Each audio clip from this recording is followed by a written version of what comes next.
So it's both September the 11th and Sony just decided to announce the A7s Mark II. I guess I don't really know how to feel. Way to go, Sony.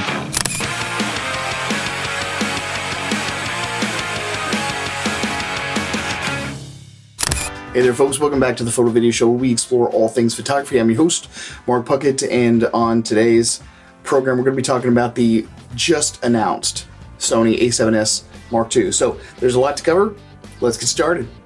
Alright, so kicking this thing off, the Sony A7s Mark II is going to come in at $2,999 US.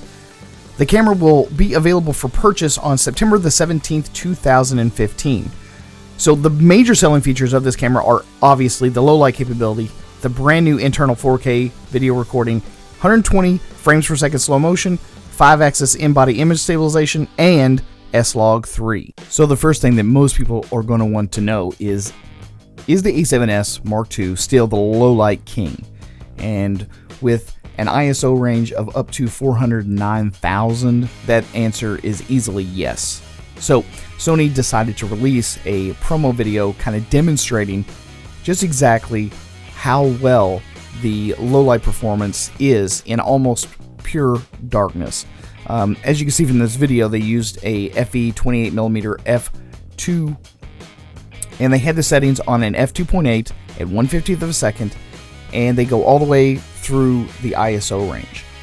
So typically, if you're going to be shooting in low light, you are generally going to want to have some very fast class, so they picked one that is really good for those types of situations. Now, 2.8 is not the best depth of field for doing most video work because it's such a shallow depth of field, but what it does highlight is the fact that even if you weren't shooting at f2.8 and you were shooting at, say, like an f4 with some of your other Sony glass, or perhaps even a decent amount of depth of field like an f8 or so, or an f11 if you're going to be doing some night landscape shots or something like that, the camera can still perform very well in extremely low light situations. So if you're looking to record video in extremely low light conditions, the Sony A7s Mark II is still going to be your top choice. Alright, so next up is the internal 4K video recording. So Sony has finally included 4K internal video recording with the A7s. This being Mark II, I'm really genuinely hoping that it's actually going to be usable. A lot of people have been talking about all the different problems and the overheating issues that the Sony A7R Mark II have been having, and a lot of people are just not digging it at all. For the most part, there have been several prominent fellow YouTubers that have actually picked up the Sony A7R Mark II, and the overheating issue has become such a problem that they have decided to return them. Dave Dugdale happens to be one of them. Max Yurov happens to be another. And even though I decided to hold off on buying the A7R Mark II, I do think that a lot of people were waiting for the A7s Mark II, hoping that they would maybe learn a few of the lessons from the A7R Mark II and fix those before they release the A7s Mark II. But with the A7s Mark II being released this soon, I just don't know that that's going to be possible. I don't think that they have figured out or solved the overheating issue. And the only way that people are going to be able to find out is to buy that camera and actually use it, just like we did with the A7R Mark II. Now, do I hope that things are going to actually turn out a little bit better? Yes, I genuinely do. But my general feeling about the whole situation is that, yes, you're going to have amazing low light performance out of this camera. Yes, you're going to have your 4K internal video recording, and yes, you're going to have overheating issues, unfortunately.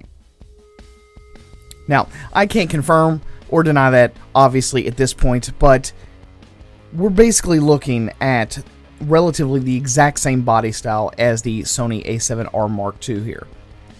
And we know that it is having overheating issues. But at least the 4K internal video recording is available, and it looks absolutely beautiful. So if you're looking for 4K internal video recording and low-light performance, the Sony A7s may be a camera that you're going to want to look into. Next up, let's talk about the slow motion video recording you can do.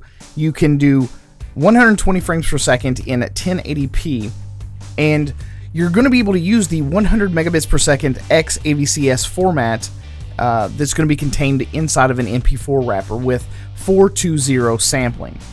The high-speed 120 frames per second recording is also going to help you get the 4 times and the 5 times slow motion movie recording with the frame rate set to either 30 frames per second or 24 frames per second. So in addition to the high-resolution internal recording, uncompressed HDMI output also enables the use of an optional external recorder for clean 4K recording with 4:2:2 sampling. Next up, we now have internal 5-axis image stabilization on the Sony A7s Mark II. Now, I'm really glad that it's there, and I think it's going to be amazing for photographs. We now have yet another feature packed into this camera that's going to be doing some moving parts, and it's going to be doing some things, and ultimately it's going to be generating some heat, which I think will only lend to the overheating issue in general. Next up is fast, intelligent autofocus. The A7s Mark II apparently has a much improved autofocus drive system.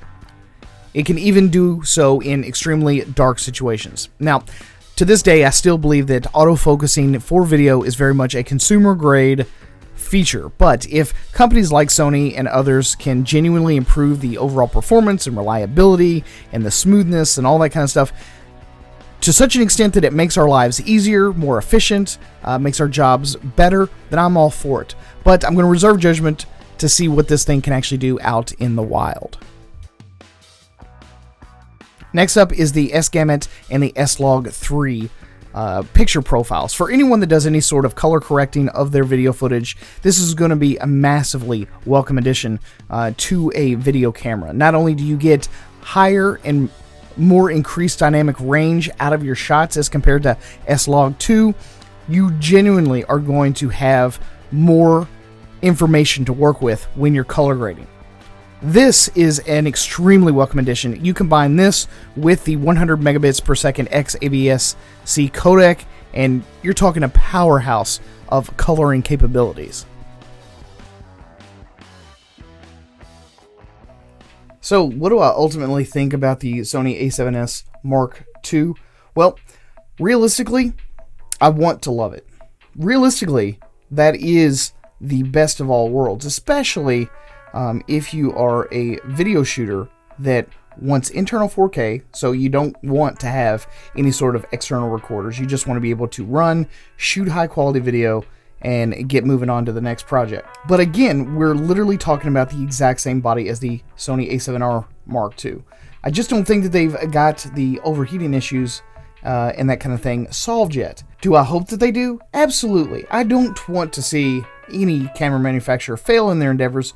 What I want to see is just amazing stuff implemented correctly. And I want to see that when different companies make a claim, that they actually do what they say that they're going to do. The Sony A7s Mark II is just an amazing camera on paper. And its predecessor, the A7S, was an amazing camera in practice. It was light years ahead of any other camera out there on the market in terms of low light capability. And that was the main reason why most people bought it, because having that ability to shoot extremely low light means that you don't have to always have on-location lighting. You don't have to have a crew to move that lighting around. You can use the available light and still manage to get usable images. So, in my personal opinion, I want to love this camera. And with the price tag of $3,000 retail, it sounds like it's going to be well worth it, in my opinion. They've added a lot of extra stuff. The 5-axis in-body image stabilization, 4K internal video recording, the ability to record in S-Log3 and having all that extra dynamic range is just going to be a huge selling point for a lot of videographers out there. The biggest problem that these type of cameras face right here, right now, is the overheating issue. So I do genuinely hope that they get those things fixed, because wow. So there you have it, and there you go, folks. Hope you got all the information that you needed in order to make an informed buying decision.